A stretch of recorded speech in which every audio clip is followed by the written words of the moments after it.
teman-teman, balik lagi ke live podcast Romi spesial Hari Kesehatan Mental Sedunia, episode yang keempat. Sebelumnya, boleh tepuk tangan. Terima kasih.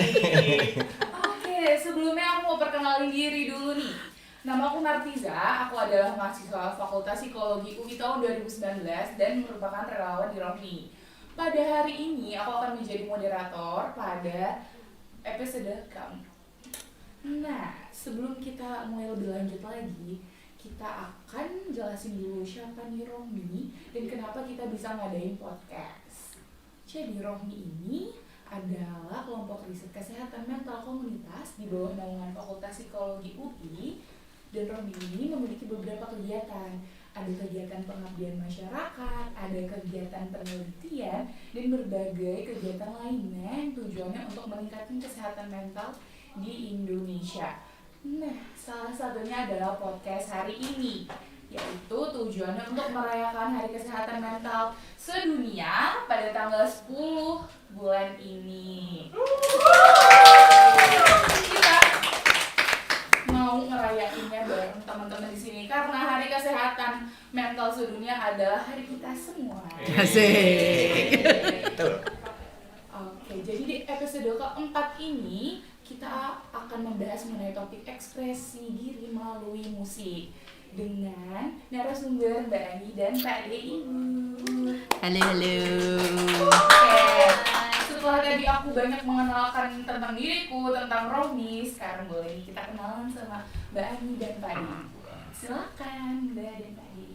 Halo semua, apa dipanggilnya apa? Rohmi, fans dan apa nih? Atau apa? Anak-anak muda yang ada di seluruh dunia dong ya? Kan Rohmi kan go internasional udah ya? Asik. Kan udah kemana-mana, ya dong. Halo, apa kabar? Saya Ani.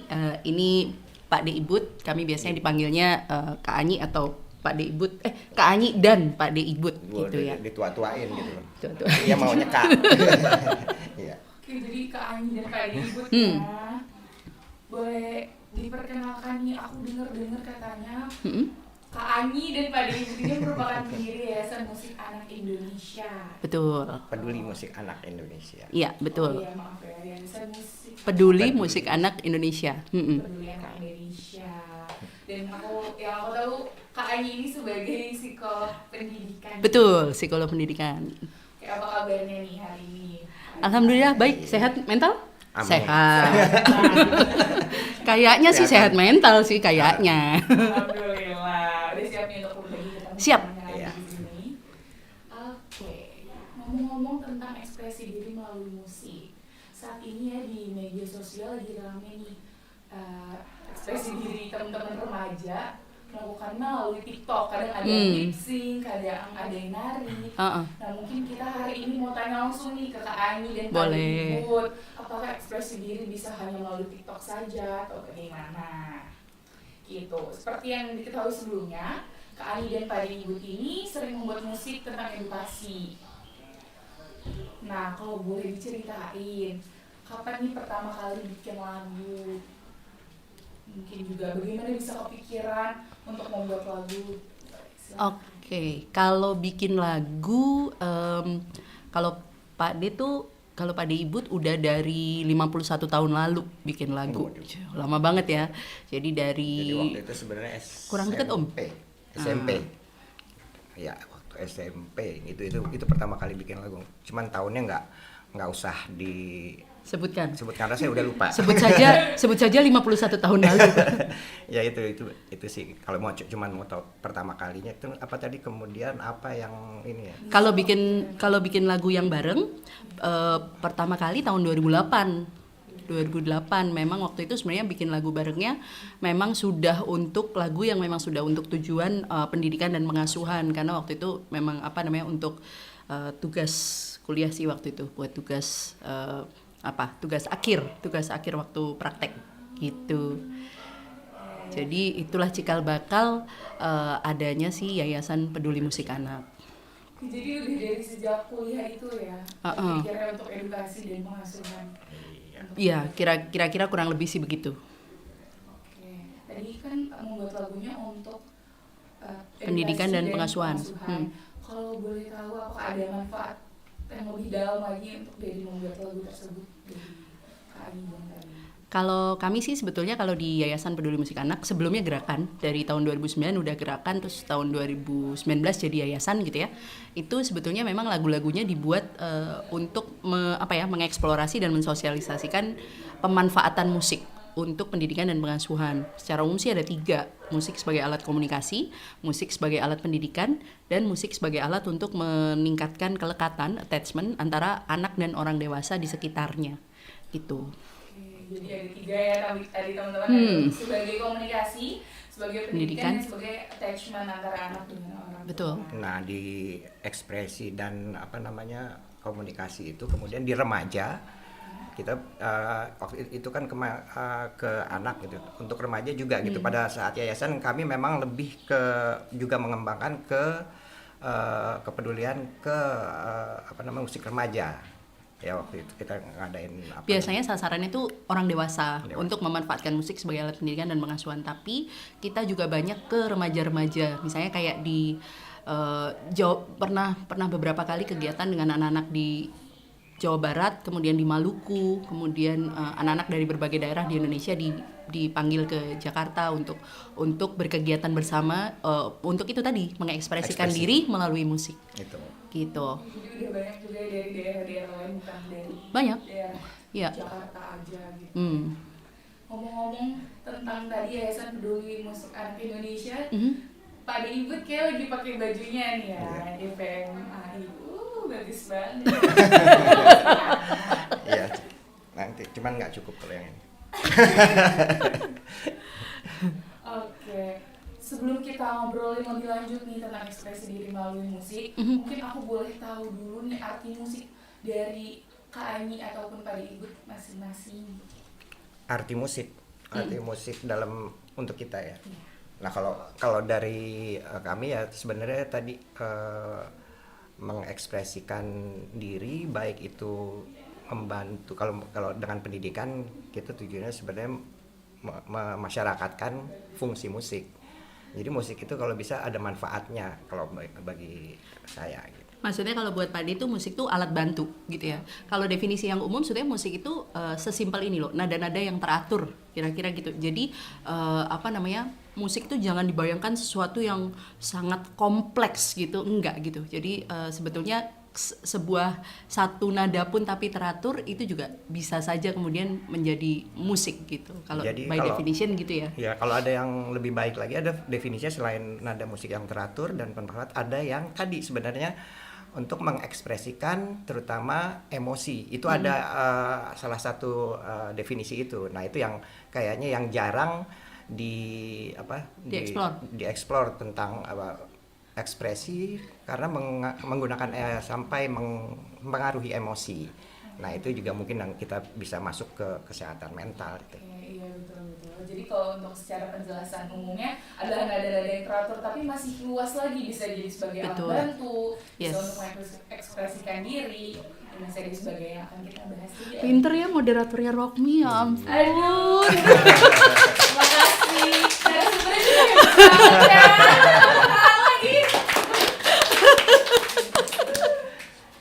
Oke, bahas tentang musik. Di Indonesia ini banyak ya jenis-jenis musiknya, mulai dari yang umum kayak pop, terus sekarang juga lagi ngetren lagu-lagu koplo, lagu-lagu dangdut. Nah, kalau dari berdasarkan pengamatan Kak Ani dan Pak Ibut, jenis-jenis musik apa aja sih yang biasanya memang disukai oleh remaja-remaja di Indonesia? Remaja tuh ini ya, yang kalau kami tuh sebetulnya paling seneng beraktivitas sama remaja, jujur aja ya, karena apalagi kalau soal musik, karena remaja itu justru kelompok yang sangat senang mengeksplorasi banyak jenis gitu. Kalau sekarang tuh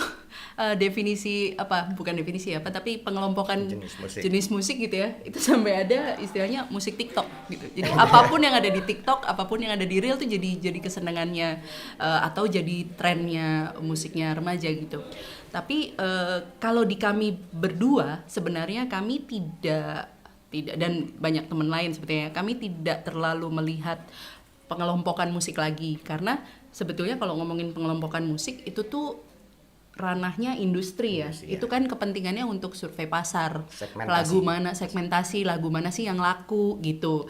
Nah, sebetulnya kalau bicara tadi soal pemanfaatan musik untuk ekspresi emosi, untuk pendidikan, pengasuhan, itu bisa apapun gitu. Jadi justru disitulah si perbedaan individual itu muncul gitu. Nah, kalau sekarang tapi kalau kami juga ngelihatnya gini ya, beberapa kali berinteraksi dengan remaja, tren musik sekarang itu udah kayak tadi kita bilang, sudah bukan lagi yang kayak per genre gitu ya. Tapi musik apa yang lagi tren di medsos-medsos yang lagi banyak dipakai, nah itu yang lagi banyak didengar. Tapi itu sebenarnya itulah istilah musik pop. Sebenarnya remaja itu banyak Populer, maksudnya. Populer kan, musik populer gitu loh. Itu yang banyak mempengaruhi remaja, dan memang segmen yang paling luas adalah segmen musik pop. Kemudian yang ada mungkin ada klasik, jazz, blues gitu. Jadi itu, definisinya juga meluas gitu. Sekarang ini pop itu jadi pop itu kemudian nah itu kan karena industri menyasar pasar, pop itu jadi diperluas. Pop ada K-pop, ada apa, semuanya pop gitu loh. Rock, pop rock gitu, itu paling luas gitu. Sebenarnya kita udah duluan tuh K-pop tuh. Kayak pop, koplo pop, gitu duluan ya. K-pop semua itu ya. Ya, duluan. Ya gitu sih. Oh iya. Jadi pengetahuan juga buat aku ya. Jadi maksudnya pop tuh emang yang populer. Tapi sekarang dibagi-bagi lagi jadi macam-macam. Nah itu tergantung perkembangan zaman. Makanya sekarang dulu mana kepikir ada TikTok gitu. Sekarang jadi pop TikTok. Nah dulu mungkin background musik. Jadi itu kalau dulu background musik, ada musik-musik instrumental. Jadi sekarang dipakai instrumentalnya kan, ada potongan-potongan, tidak utuh lagu. Nah seperti itu. Istilah-istilah kayak easy listening gitu-gitu dulu ya juga ya. Itu Nah, sebenarnya makanya tadi aku bilang kalau misalnya pengelompokan musik yang benar ya, sebenarnya tanya orang-orang musik tuh, karena misalnya kayak mereka mungkin punya definisi jazz tuh yang karakternya musikal, secara musikal tuh seperti apa, ini tuh seperti apa gitu. Nah sebenarnya kalau peduli musik anak, yang lebih penting dari itu adalah soal lirik juga gitu, karena sebenarnya musik itu gitu ya, kalau dari yang kami baca sebenarnya musik itu memperkuat pesannya. Nah pesannya tuh di mana? Kalau mau lebih jelas pesannya sebenarnya ada di lirik. Jadi ya itu tadi, emosi apa sih yang mau ditampilkan dalam dalam lirik itu gitu. Nah itu diperkuat oleh si musiknya, karena musik itu bahasa yang universal. Jadi nada yang sama itu di berbagai negara itu bisa ditangkap emosinya juga kurang lebih sama. Musik seperti kendaraan, gitu. Kita kontennya tuh apa tuh dalamnya? Ini bersekolah nih, anak sekolah lah isinya gitu lah, gitu. Gitu. Jadi jadi memang kalau kami sebetulnya lebih, kalau ngomongin jenis musik dan lain-lain gitu ya, kalau kami tuh lebih lebih senang misalnya gitu ya, kalau si musik dan nada dan lirik itu selaras gitu. Jadi memang misalnya kalau liriknya keputusasaan tapi nadanya gembira, itu kadang-kadang agak membingungkan buat anak gitu ya, buat anak ataupun buat remaja tuh kadang-kadang kan agak membingungkan gitu. Jadi tujuan si lirik itu biasanya tercermin dalam nada-nada yang ditampilkan gitu ya, kayak lagu-lagunya Rockme lah. Lagu-lagu Rockme kan sebenarnya menyemangati. Saya pendengar loh lagu-lagu Rockme. Bisa dilihat di YouTube ya. Sekalian promosi kita, karena maksudnya kalau kita berangkat dari lagu-lagu Rockme aja, saya akan saranin sama teman-teman remaja untuk dengerin deh banyak-banyak lagu-lagunya Rockme, karena memang dibuatnya dengan tujuan untuk mendorong kesehatan mental pada remaja, itu bukan?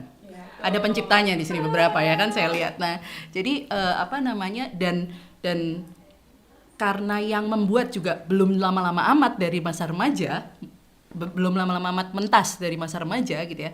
Jadi masih relate tuh nada-nadanya masih bisa relate gitu. Seleranya masih kurang lebih sama.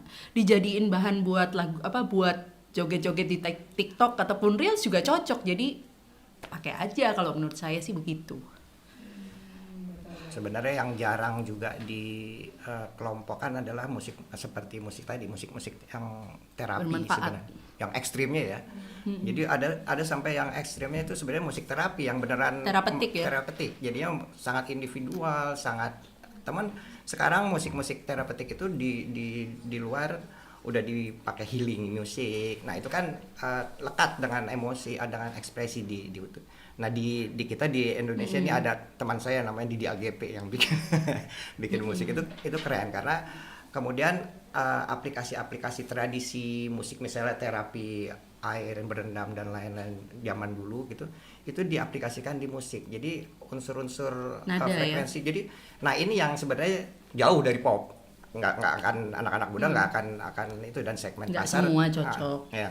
Tapi pengetahuan bahwa itu ada jenis musik yang terapeutik seperti healing musik itu sebenarnya itu memang jadi segmen yang sempit tapi ada manfaatnya untuk misalnya kesehatan mental seperti itu juga. Itu salah satu jenis yang ada. Oke, jadi sebenarnya pengelompokan itu berdasarkan industri pasar, jadi berdasarkan selera aja. Betul. Misalkan kelompok usia ini lebih suka lagu-lagu seperti apa gitu. Tapi kalau aku lihat nih di media sosial banyak nih remaja-remaja yang mixing lagu, tapi komentar-komentarnya tuh negatif. Contohnya misalkan aduh lagunya alay banget, lagunya kuno banget, atau lagunya norak gitu. Padahal kan balik lagi seperti yang di awal, masa remaja itu juga masa eksplorasi tentang musik. Apakah hal tersebut merupakan salah satu stigma yang salah yang ada di masyarakat atau gimana? Kalau musik itu kalau bicara soal stigma tadi yang disebut sama Pak D itu sebenarnya juga mengarah ke stigma tuh, bahwasannya musik itu haruslah dalam tanda kutip menghibur gitu. Dan misalnya menghibur buat, padahal kan sebetulnya menghibur buat Tiza misalnya belum tentu menghibur buat Pak D atau buat aku gitu kan, belum tentu gitu. Jadi kadang-kadang faktor selera itu yang diabaikan gitu. Dan kadang-kadang kalau kita bicara remaja juga kadang-kadang tuh anak-anak muda tuh jadi mengorbankan selera individunya demi pandangan orang lain. Nah itu sebetulnya yang sayang ya gitu, karena kalau misalnya bilang ada lagu yang alay yang norak, kalau kami sih bilang enggak juga ya, karena balik lagi kalau buat peduli musik anak, fungsi kan yang lebih penting adalah fungsi dan kebermanfaatan. Jadi walaupun orang lain bilang itu norak, tapi kalau buat dia lagu itu membantu dia punya efek terapeutik seperti tadi dibilang sama Pak D gitu ya nggak apa-apa kan gitu. Jadi kalau misalnya itu norak tuh, tapi buat gue itu menghibur, atau buat saya itu membuat saya lebih santai, lebih tenang, ya nggak apa-apa.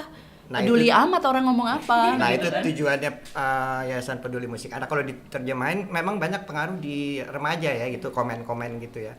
Makanya kita bilang kita tuh YPMAI juga Young People Music Advocacy. Kita mau ngomong nih sama remaja.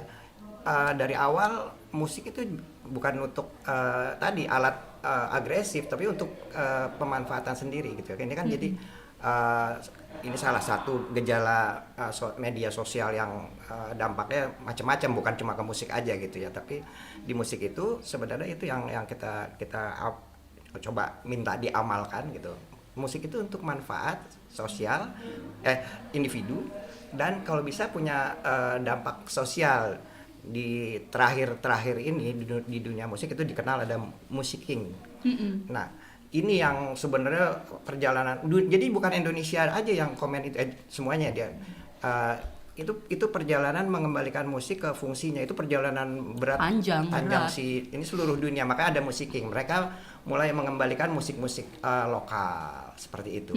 Jadi tujuannya bukan kesukuan atau etnik aja, tapi fungsi musik itu berangkat dari awal lagi mesti. Ini perjalanan panjang. Jadi kalau nanya kenapa ada komen-komen, wah itu ada lompatan panjang tentang pemanfaatan atau pengartian musik dalam keseharian. Gitu. Nah kalau komen-komen sebenarnya media sosial yang udah mencoba nih untuk anak, kamu udah lihat kan di YouTube Kids. Itu komen nggak bisa diakses. Nggak bisa kasih komen. Nggak bisa kasih komen. Kenapa? Itu adalah pengamanan untuk kesehatan mental anak. Jadi kenapa kemudian YouTube mengkategori ada YouTube Kids.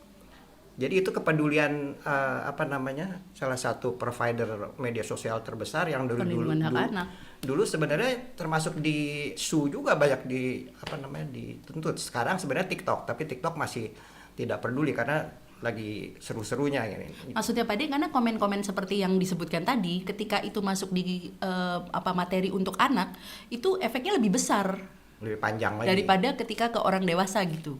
Itu makanya kalau YouTube Kids channel itu komen dimatikan supaya anak emang bebas mengeksplorasi gitu. Nah, jadi kalau di luar itu udah mikirin itu. Kalau di kita kan belum ya. Dan sebenarnya remaja-remaja juga nggak apa-apa. Kalau buat kita sih nggak apa-apa. Kamu peduli amat orang lain bagaimana gitu. Tapi juga ada gini, kalau tadi ngomongin fungsi pribadi, terus ada fungsi kebermanfaatan untuk orang lain ya. Kalau kamu ngerasa bermanfaat untuk kamu, terus kamu mau share ke orang lain, ya share aja. Tapi juga jangan maksa kalau orang lain nggak merasa itu bermanfaat untuk dia karena nggak cocok seleranya gitu misalnya. Saya pernah kok dapat misalnya video nih, Mbak, dari orang yang lebih muda gitu ya dari saya. Mbak, ini lagu ini ku dengerin nih kalau aku lagi kerja, mungkin cocok buatmu. Terus ternyata dia memang pembuat animasi tuh, bikin video animasi 1 jam isinya 1 lagu doang tuh, diulang-ulang, lagu India yang lagi tren itu sih. Ini ya oke, terima kasih ya, mudah-mudahan ini bermanfaat buat kamu, saya cari lagu lain ya gitu. Nggak apa-apa gitu ya, maksudnya kita saling mengapresiasi aja. Buat saya sih buat para remaja tuh mendingan coba deh cari gitu. Jadi sekali-sekali coba jangan mikirin pendapat orang lain, coba kamu explore lagu. Dan jangan cuma explore lagu yang ada di TikTok, di Reels, di mana, tapi coba deh explore yang lain-lainnya dan coba sekali-sekali keluar dari zona nyaman kamu, karena media sosial tuh sekarang ngarahin dengan segala algoritmanya gitu ya, mengarahkan kita pada musik-musik yang sejenis dengan yang kita sering dengarkan. Nah, itu sebenarnya juga salah satu cara pemanfaatan. Jadinya algoritma itu selain punya dampak negatif karena massa yang bisa membentuk itu, cuman kita bisa men-share dengan misalnya kan dia nanti podcast ini ada di Spotify ya. Nah, Spotify itu menurut saya juga salah satu gerakan indie di media sosial yang cukup memikirkan gimana punya dampak individual. Di Spotify kan ada playlist individu. Itu kita bisa pilih. Nah, kita mengatur, justru kita yang mengatur algoritma itu dengan mengeksplorasi lebih banyak, sehingga lama-lama jadi lebih banyak kemungkinan algoritmanya gitu ya. Nah, seperti itu. Luar biasa. Terima kasih ya Kak Eni dan Pak Ibu tadi udah sangat menjawab pertanyaannya. Jadi tuh musik itu sebenarnya tergantung selera teman-teman. Dan kalau ada komen-komen yang negatif, sebenarnya masih ada kebermanfaat aplikasi-aplikasi yang lain yang seperti udah dijelaskan sama Kak Eni dan Pak Ibu. Nah, ngomongin tentang hal tersebut, aku mau izin bacain pertanyaan dulu nih dari YouTube. Ada yang bertanya, aku jadi penasaran, kenapa lagu lokal Indonesia viral sekarang seringnya tentang cinta atau galau gitu ya? Sering ngeliat di TikTok atau Reels Instagram. Kenapa? Ya balik lagi sih. Pop ya, balik lagi itu pop, terus selera pasar gitu kan. Kalau kita berekspresi lewat musik, terus kita dikelilingi oleh lagu-lagu cinta juga, kita ngelihatnya itu lagi, terus udah gitu dia juga ngelihat bahwa lagu-lagu ini yang laku gitu kan. Ya kalau tujuannya adalah untuk jualan, ya lagu cinta emang laku. Gimana dong? Jadi, ya kan? Jadi itu bukan sekarang aja. Jadi ada era 70-80-an itu ada era namanya lagu cengeng. Iya, sampai sampai dikritik sama pemerintah. Jadi di-cut bahwa lagu-lagu Indonesia udah berlari dari lagu. Jadi sebelumnya juga ada, jadi itu tergantung zaman. Dan makanya sekarang ini kita sangat dikendalikan oleh media sosial. Jadi ini zamannya memang lebih berat karena pemerintah mungkin tidak berdaya, orang dewasa lain terhadap anak-anak tidak berdaya, advokasi bisa tidak berdaya kalau si media sosialnya menutup semua gitu loh. Jadinya bukan itu aja. Jadi balik lagi sebenarnya kita kalau ngomongin Indonesia memang pasar komersilnya paling besar. Jadi di dunia pun Indonesia itu jadi itu balik lagi ke Indonesia tuh dijadiin sasaran pasar dunia. Iya. Jadi Indonesia sendiri tidak sadar itu dia diiming-imingi oleh pokoknya ada apa gitu dan lain-lainnya yang membuat skema populer di Indonesia itu seperti itu. Skema yang laku seperti remaja demennya yang galau-galau gitu. Ya, itu padahal adalah populer. musik sebagai komoditas. Komoditas, betul. Tadi kita kalau ngomongin kenapa musik yang laku adalah lagu-lagu tentang cinta, karena lagu-lagu cinta yang laku dijual dalam arti itu komoditas. Jadi kita belum, makanya kenapa alasan utamanya adalah karena fungsi musik yang lain belum disadari oleh masyarakat. Itu dia. Jadi pemanfaatan musik secara pribadi nih oleh masyarakat kita itu belum dilakukan, belum dimanfaatkan gitu. Padahal tadi kan udah dijelasin tuh sama Pak D tadi soal bagaimana musik bisa membantu kita untuk melewati berbagai hal dan lain-lain gitu ya. Nah itu sebenarnya kalau misalnya dilakukan gitu ya, dan masyarakat kita lebih banyak yang kemudian mengeksplorasi lagu-lagu yang temanya bukan hanya cinta dan tema-tema yang akan membantu dirinya gitu ya, maka justru bisa jadi kitalah yang akan menyetir industri untuk kemudian memunculkan lebih banyak lagu-lagu yang temanya bukan cuma cinta-cintaan. Nah, itu trending gitu. topik kalau dia kan trending.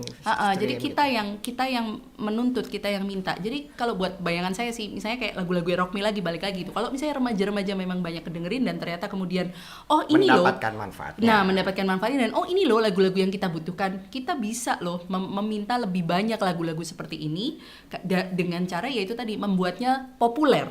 Jadi lagu yang istilahnya tuh memunculkan pilihan gitu. Nah, banyak sebenarnya musisi Indonesia yang bikin gak cuma cinta-cintaan tuh banyak banget. Tapi belum populer. Jadi gimana caranya? Yuk bantuin populerkan yang topik-topik lain dengan cara mendukung kebermanfaatan, maksudnya ngomongin bahwa ini bermanfaat banget loh, biar dia nggak tepuk tangan lama untuk mendorong kebermanfaatannya gitu kan, supaya ini loh ini bermanfaat buat kita, yuk kita populerkan gitu. Nanti lama-lama akan saingan dan lebih banyak tema. Teman-teman, jadi kejawab ya pertanyaannya, kenapa sekarang lebih populer lagu galau atau cinta-cintaan, karena itu tergantung kesadaran dari kebermanfaatannya. Dengarnya. Kalau orang-orang atau termasuk kamu yang ada di rumah udah sadar akan kebermanfaatannya, malah kita akan mencari lagu-lagu lain yang selain cinta dan galau. Nah, inisiatif-inisiatif seperti Rohmi ini diperlukan. Karena ya seperti dulu pemerintah mengkat lagu cengeng, sekarang pemerintah nggak bisa lagi, kayaknya tidak berdaya nih Kominfo nih sekarang udah dihack dan lain-lain gitu ya, apalagi mengendalikan media sosial gitu ya. Nah, inisiatif-inisiatif seperti ini yang harusnya lebih banyak, karena ngomongin kesehatan mental tidak segampang mencet GoPay gitu artinya. Karena kita nggak bisa sensor. Kami juga nggak setuju kok sama sensor. Karena itu hak. Sensor itu seni. Hak. Musik itu seni. Iya, jadi kami lebih setuju pada pengelompokan kebermanfaatan pada penggolongan usia, bisa itu dilakukan. Kayak rating. Iya. Kayak di film tuh rating gitu, jadinya adult apa gitu. Jadi kita udah banyak ngomongin kegunaan, kebermanfaatan, dan juga tadi sempat disinggung dengan kesehatan mental. Aku dan teman-teman di sini pengen tahu nih kegunaan musik dalam sehari-hari dan pengaruh musik dengan kesehatan mental individu. Nah, pertama-tama aku pengen nanya, menurut Kak Aini dan Pak Ibu, apa aja sih kegunaan musik bagi seseorang dalam sehari-hari? Musik itu bisa menemanimu dalam berbagai kegiatan, kawan-kawan. Jadi musik itu bisa kau gunakan untuk apapun kalau kalau kita mau mengeksplorasinya.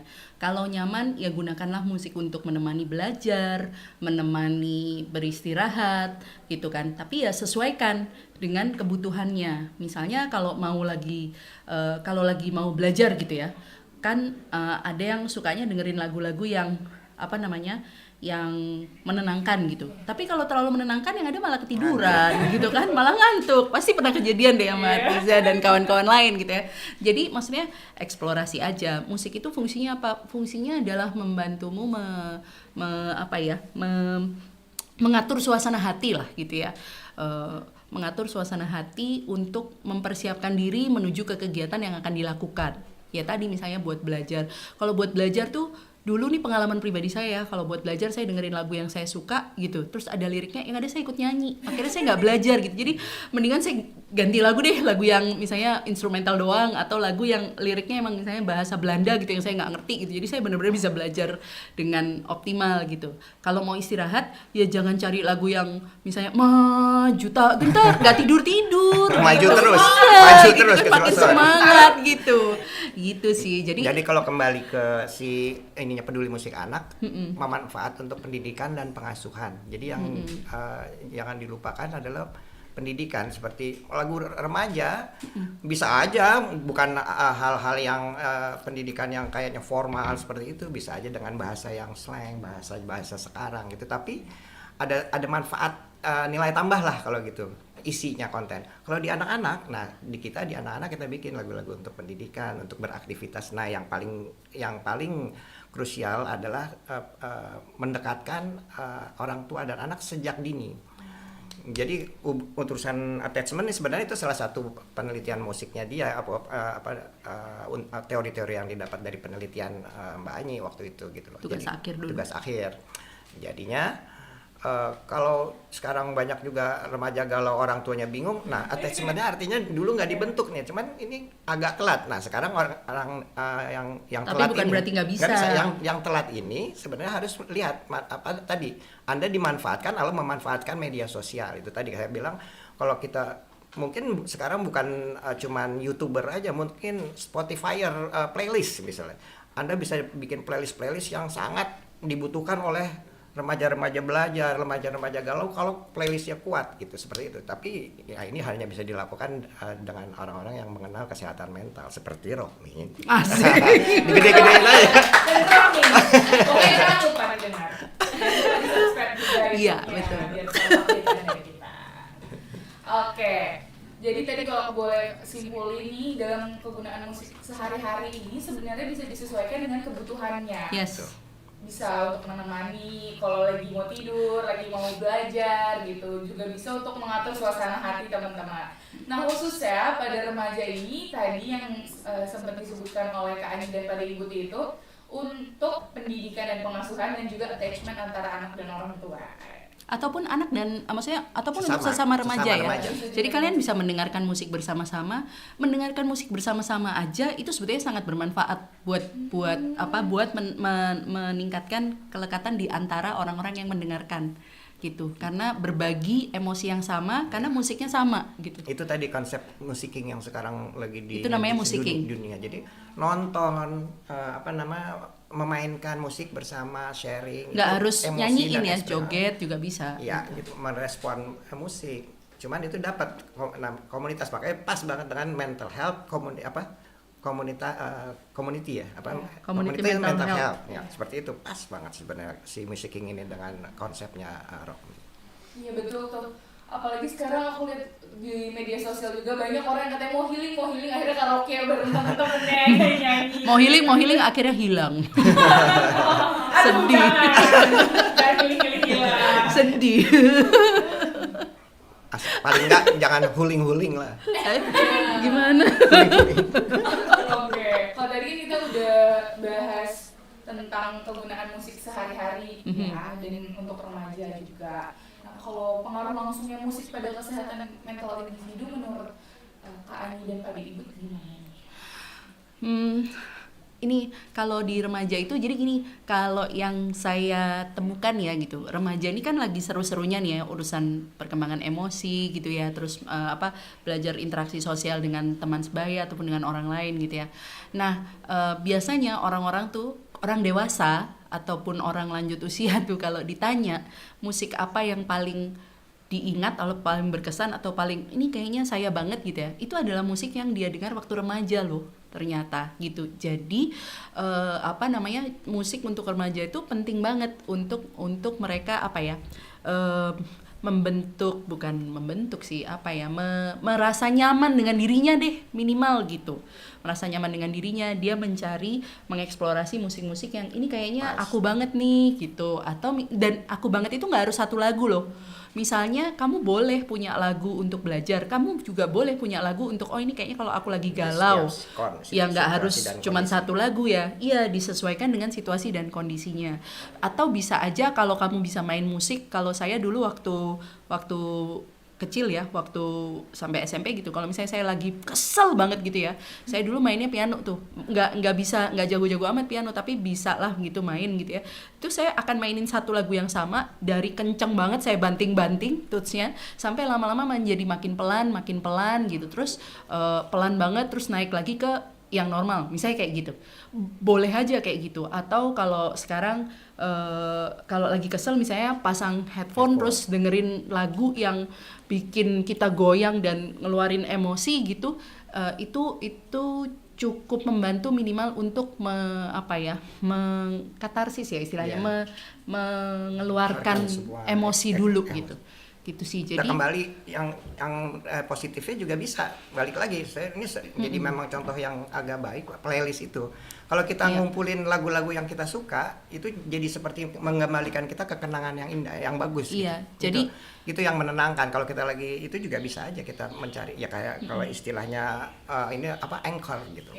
jadi jangan cuma menggunakan musik untuk menghibur Ya, diri, bukan hiburan. jangan cuma untuk menghibur Hiburan, diri ya. dan kemudian menentukan oh ini musikku tuh yang kayak gini gitu, jangan gitu, eksplorasi aja sebanyak-banyaknya supaya itu memang optimal untuk kesehatan mental, pemanfaatan musiknya optimal untuk kesehatan mentalmu gitu.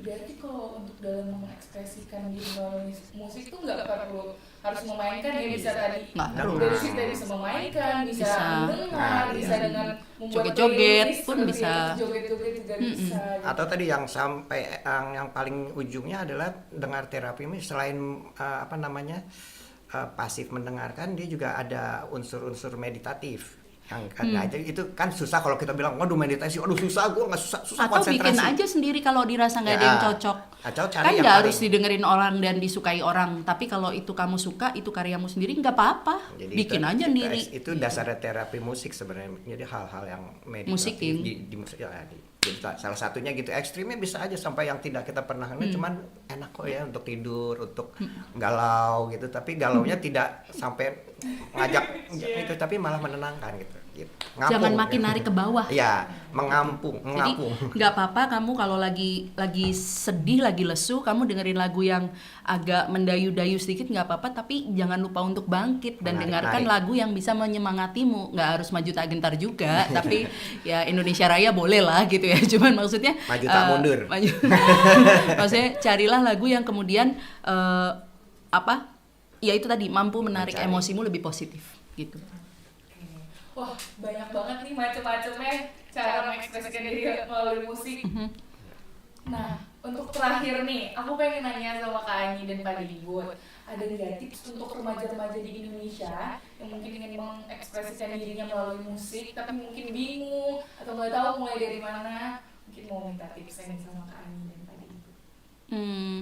Tadi balik lagi sebenarnya dengerin sebanyak-banyaknya jenis musik itu dulu.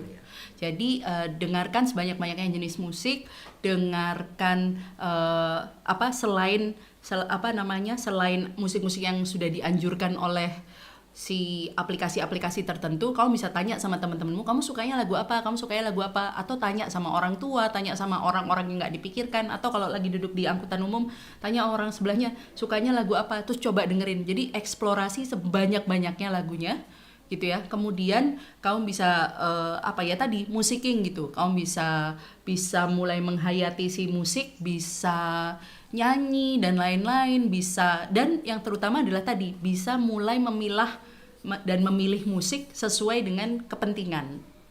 Jadi jangan takut untuk mengeksplor musik. Ada ratusan genre musik yang nah ini balik lagi ke industri yang didetek oleh Spotify. Tahu nggak, saya dalam tahun pandemi pertama itu dengar berapa genre musik menurut Spotify? 218 genre musik. Wow. Jadi enggak artinya enggak angkanya sih enggak mungkin segitu, tapi ternyata musik setelah dirinci-rinci itu ada bukan cuman ada 5-6 genre musik itunya. sama Spotify. Ini yang menurut saya dia sangat memperhatikan individual. Jadinya ini tool yang sebenarnya kalau mau diambil positifnya, tool yang sangat mendekatkan dia jadi ini gue banget gitu. Semuanya bisa dengan satu playlist atau satu pilihan gitu. Nah, jadi yang nggak pernah dicoba adalah mencoba membuka diri. Jadi belum nanti nggak akan ada tuh ya ini musik Cenge alay gitu. Ketika kita mendengarkan ratusan genre, ya ampun, semua musik ini sebenarnya mencerminkan berbagai macam jenis kayak bisa mengilustrasi semua kehidupan gue dan menemani gue gitu. jadi bisa ada mengeksplorasi diri dan lihat dari lingkungan sekitar juga dan paham apa kegunaannya nggak cuma untuk menghibur Yes. seperti di awal. Oke. Tadi aku udah bilang terakhir ya, tapi aku pengen tahu lagi nih apa pesan Kak Ani daripada Ibu untuk remaja-remaja yang ada di Indonesia terkait ekspresi diri melalui musik. Jangan takut dibilang alay dan lain-lain gitu ya. Jangan jangan memandang negatif pada seleramu sendiri, karena seleramu itu adalah dirimu, kamu yang tahu apa yang baik untuk dirimu gitu. Jadi nggak apa-apa kalaupun kalaupun seleramu ternyata berbeda dari orang lain dalam hal musik khususnya, nggak apa-apa, lanjutin aja. Yang penting kamunya tetap nyaman dengan itu. Jangan maksain untuk menyukai lagu yang lagu yang disukai oleh temenmu. Kalau kamu emang nggak suka, nggak apa-apa gitu. Jadi yang penting itu, jadilah dirimu sendiri termasuk dalam memilih musik dan membentuk selera musikmu sendiri. Jadi aku juga mau dong. Aku mau kasih juga. Boleh? Musik itu adalah bunyi. Jadi Dari bunyi situ. musik itu adalah bunyi. Friend. Bunyi itu adalah frekuensi. Frekuensi yang paling baik adalah frekuensi yang sesuai dengan hati. Yang kena menggetarkan hati. Nah, itu harus coba menangkap musik yang menggetarkan hati. Asik. Itu akan menemani terus. Sip. Oke, terima kasih Kak Ani daripada Ibu. Kamu Sama-sama. boleh ambil kesimpulan sedikitnya dari obrolan kita siang ini. Jadi kayak seperti yang di awal, banyak banget nih kegunaan dari musik, tapi yang penting kamu adalah tahu kebermanfaatannya, kamu bisa explore kebermanfaatannya. Selain itu juga bisa explore nih tentang lagu-lagu, nggak cuma satu genre atau dua genre aja, atau cuma ikut-ikut orang. Karena kamu punya selera kamu sendiri, nggak perlu ikut-ikut orang, kamu bisa pilih apa yang kamu mau untuk mengekspresikan diri kamu melalui musik. Oke, terima kasih banyak ya Kak Ani dan Pak Ibu. Terima kasih juga. Nah, untuk teman-teman yang ada di rumah, terima kasih juga, jangan lupa subscribe, like, dan komen. Nah, jangan kemana-mana dulu, karena selanjutnya akan ada podcast lagi di episode kelima. Tungguin ya. Dadah, terima kasih. Terima kasih sama-sama. Thank you. Tapi sebelumnya, bahas-bahas tentang musik nih. Kayaknya nggak afdol kalau nggak dimainin musik. Kita lihat kemantapan Kak Ani dan Pak Ibu dalam bermain. Lagu apa? Lagu apa ya? Waduh. Pasti kan ada hiburannya, bermain musik siang-siang. Kalau yang umum sih ya jalan kepiting.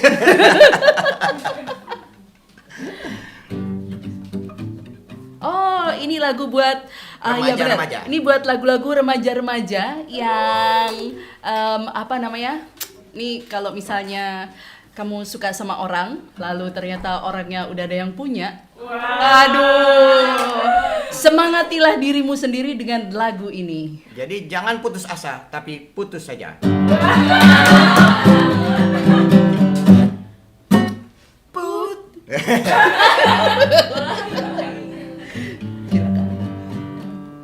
Enggak kamunya.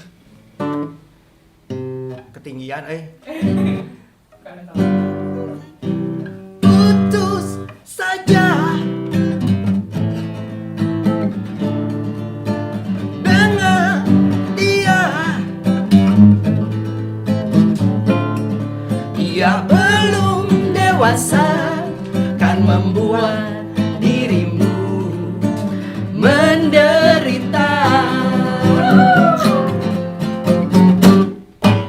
Putuskan saja cintamu padanya. Katakan saja kau bukan miliknya. Lakukanlah dan kau akan merasa bahagia.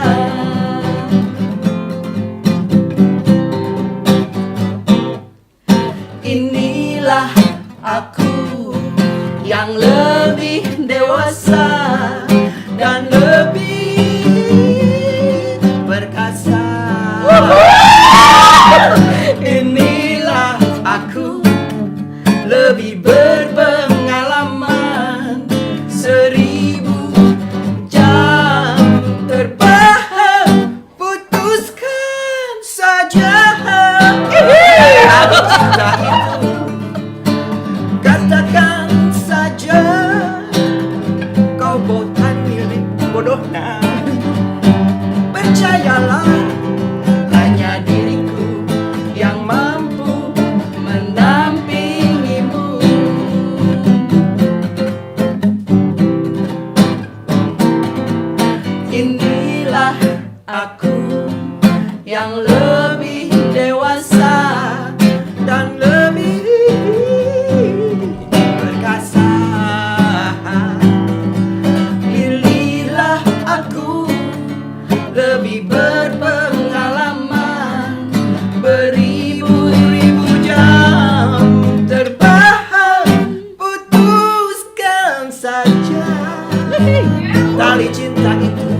bersanding denganmu.